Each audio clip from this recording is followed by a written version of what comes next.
Good evening from Johannesburg. My name is Makhosi Khoza. No, really, it's Makhosi Khoza, but not the one you're thinking of. I'm a breakfast show host on Vuma 103 in KwaZulu-Natal. I'm a father, a husband, a father, and I've been on radio for just under 3 decades. Welcome to Let's Have It Out.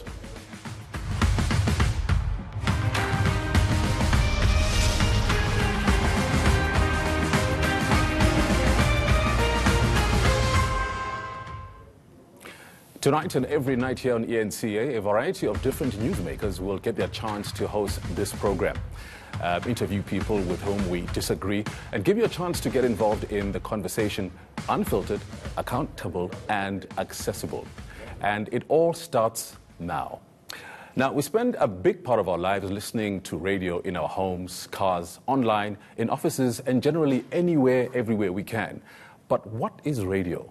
What makes it tick? More importantly, what do I mean about this? Who is radio? What makes radio tick? I feel radio has become more about celebrities than content that's produced. It looks like more and more stations are hiring celebrities for their popularity, not for better content. They could argue this is another way of attracting listeners, but at what cost? Because before and after the songs, there's got to be a conversation. This is the question I'm going to try and get an answer with my guest, Stan Katz, a veteran radio broadcaster. But first, we want you to get involved in the conversation. Here's how. Tweet us at ENCA using the hashtag LHIO.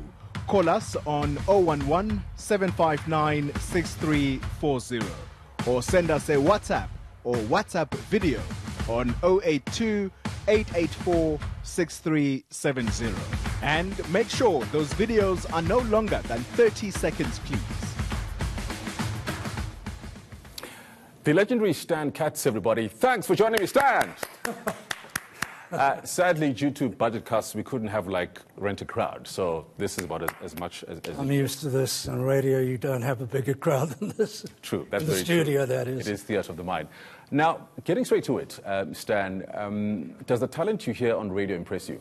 No.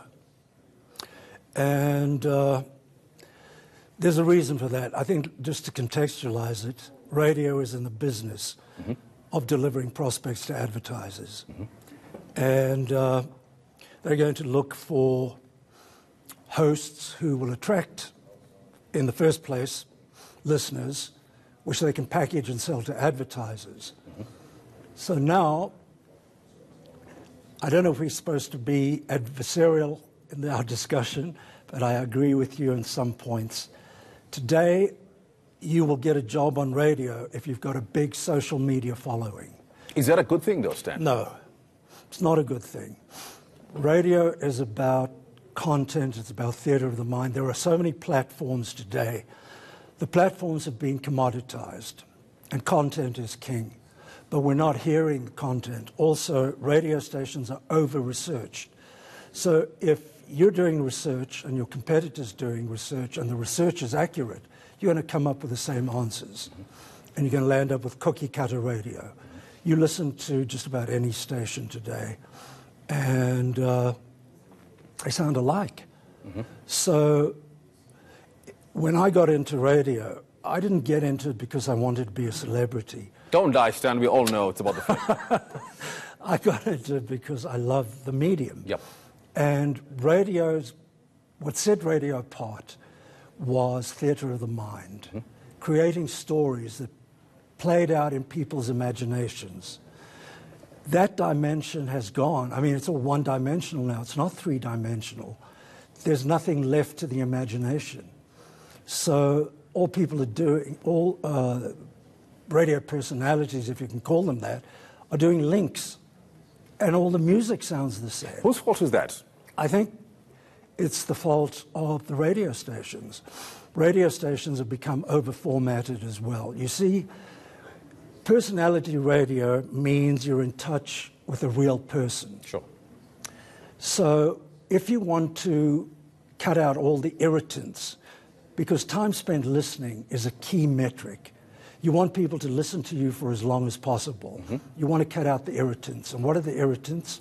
Radio scored an own goal in this respect. Irritants are personalities who may offend, So you cut that out, cut out the personality aspect. Disc jockeys who talk too much, cut out that. And long commercial breaks. So I think they're scrabbling now to find how to hang on to audiences. So if you've got 1 million followers on Snapchat or Instagram or YouTube, you'll get a job on radio because you come with a ready-made audience. What does that say to you as a veteran broadcaster, Stan? You already alluded to the fact, and I think you've conceded the fact that there is not enough talent on radio. No. There are just celebrities on radio. There are people who have numbers from whatever Correct. corner they've garnered that following and think they can translate. Because I must be honest, I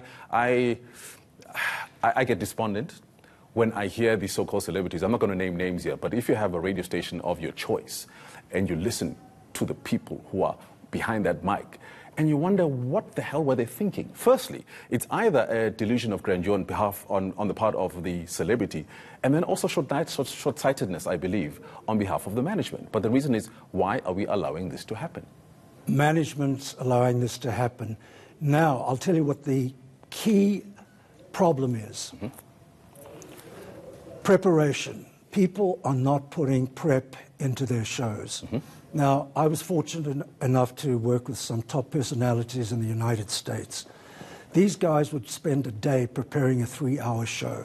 They would time their links. They would time their introductions, the talk up to vocals. The rule of thumb was an hour of preparation for every hour you're on air. We'll come back to that. Let's go to a caller. We're taking our first caller online. Anonymous, welcome to Let's Have It Out. Hi, good evening. How are you? Good evening. Thank you for joining us. What's your comment? Fine, thank you. My comment is, your topic tonight, by the way, touches me because I am a radio presenter. And I'm currently in an industry that I feel like is slowly dying from what I believe used to be the genuine sense of radio. Because the people that taught me radio were the likes of like your Tom Londons, you know, people that believed, like the gentleman said, about the theater of the mind. But now, you know, you have people that only get hired because they have a certain amount of followers. And I was actually told, I think 2 years back, that I wouldn't get hired at a certain, national radio station because my numbers just don't add up. And, you know, my talent wouldn't be the only thing that would get me in. You know, I need to have high numbers. And when I try to explain that it's not about that, I can do the work, and I believe that people fall in love with your personality, your hard work. And back in the days, we used to love, you know, listening to radio and picturing these people that we didn't even know what they looked like or how many followers they had on their social media. We just loved them because what they gave us every morning, afternoon, weekend was pure talent. And, you know, it was raw and it was beautiful. And I miss those days when, you know, you were judged by your talent instead of how many followers you have. And half these people, when they speak, it's like, wow.